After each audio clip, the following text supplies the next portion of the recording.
अभी तो हमारे पास 2 घंटे का काम भी ना छूटता, 2 दिन के लिए हमें हमसे यहाँ आना भी दूभर हो जाता है और हमने जाना सतलोक या सब कुछ त्याग के, तो उसके लिए तैयारी हो रही है। ये दीर्घ रोग है, जन्म और मृत्यु का ये ट्रीटमेंट शुरू हो गया है, घबराना नहीं। ट्रीटमेंट शुरू हो गया है, सही ट्रीटमेंट सही उपचार चल पड़ा। एक दिन आवेगा आपका यहाँ से अपने ऑटोमेटिकली इस भक्ति के प्रभाव से ये कति हृदय हट जाओगा। जैसे एरोप्लेन यानी हवाई जहाज जब चलता है, पहले वो ऐसे रेंगता है पृथ्वी पर और थोड़ी सी देर चलकर 1-2 किलोमीटर ऐसे आकाश में चला जाता है। तो अब हम अभी रेंग रहे हैं, लेकिन विमान चल पड़ा, जो आसमान को भी छुएगा, आकाश में भी चढ़ जाएगा। तो ये तरीका यही है, इससे उतरना नहीं है, इसको स्टार्ट रखना है, जारी रखना अपने कार्य को। क्या जैसे हम यहाँ हमारे सामने कई ऐसी चीजें आई हैं,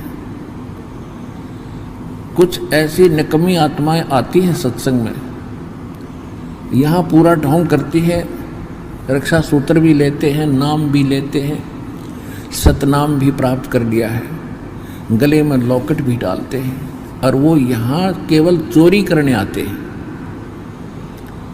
अब इस तरह का कोई आदमी दुर्घटना में मरता है, आम आदमी तो यूं कहेगा कि रामपाल का चेला था, लॉकेट भी वही है, धागा भी वही है। वो रामपाल का चेला नहीं था, वो तो काल का चेला था। ऐसी दुर्घटना में वही व्यक्ति मारे जाएंगे, लेकिन भगवान का भक्त और सच्चे दिल से जो लग रहा है, उसके निकट भी मौत नहीं आ सकती, उस मालिक के हुक्म बिना। और तो बात छोड़ो। शब्द सैन, सैन माने संकेत। जैसे किसी विशेष आपत्ति में आप हैं और वहां आपका साथी आ जाता है, उसको इशारा करते हैं कि आंखों से इशारा करते हैं वैसे जरा सा, इसको सैन बोलते हैं, इसको संकेत बोलते हैं। यानी ज्यादा कहने की बजाय संकेत ही समझो। अब क्या कहना चाह रहे हैं कि जो पुण्यात्मा हैं, पिछले जन्म के संस्कारी हंस हैं, वो तो ये विचार सुनते ही तुरंत फड़क कर जाग जाते हैं, जैसे कोई गहरी नींद से जागा उठ कर और एकदम सपना सा टूटे। और जो पिछले संस्कार जिसके अच्छे हैं नहीं, उस व्यक्ति के सत्संग के वचनों का असर देर से होता है, बहुत देर से होता है। इस काल के न्यूना जसरी के परमात्मा भी आते हैं यहाँ पे, ये पहचान ना पाता उसको। तो अगर इसने न पता लग जाए भगवान आ रहे हैं, जिसका कड़जा बैठ जाए, हार्ट अटैक हो जाए।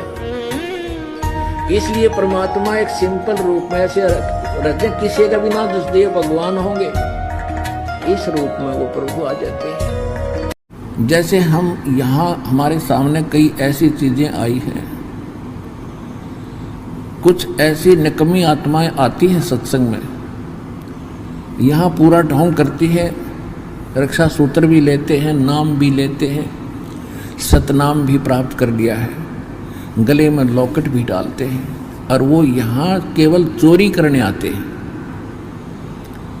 अब इस तरह का कोई आदमी दुर्घटना में मरता है, आम आदमी तो यूं कहेगा कि रामपाल का चेला था, लॉकेट भी वही है, धागा भी वही है। वो रामपाल का चेला नहीं था, वो तो काल का चेला था। ऐसी दुर्घटना में वही व्यक्ति मारे जाएंगे, लेकिन भगवान का भक्त और सच्चे दिल से जो लग रहा है, उसके निकट भी मौत नहीं आ सकती, उस मालिक के हुक्म बिना।